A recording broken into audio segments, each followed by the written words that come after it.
இப்போ என்ன பார்க்க போறோம்னா இந்த எருக்குஞ்செடி ஐயா. இதில் என்னன்னா அதிகமான போரான் சத்து அதிகமாக இருக்கும். இதுக்கு தென்னை மரத்துக்கு போரான் எதுக்கு தேவைப்படும்னா இந்த குருமை வந்து உதிராமல் இருக்கிறதுக்கு வந்து நம்ம போரான் வந்து அதிகமாக தேவைப்படும். இப்போ குருமை நீங்கள் ரொம்ப உதிருது அப்படின்னு பார்த்தீங்கன்னா மருந்து பயன்படுத்துறது போது நம்ம இயற்கையே பயன்படுத்திக்கலாம். என்னன்னா இந்த வேலியோரங்கள்லாம் நிறைய கிடக்குது.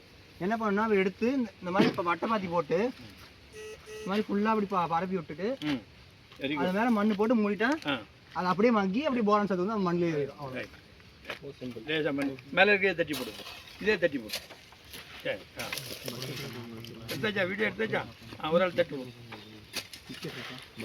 இந்தியா முழுவதும் இருந்த ஆள் இருக்கு. தம்பி வந்து கர்நாடகா, தம்பி ஹரியானா, தம்பி ராஜஸ்தான், தம்பி ராஜஸ்தான். அங்கே இருக்கு. நம்ம அங்கே போவோம். இந்த அங்கே போய் நாங்கள் அனுப்போம்.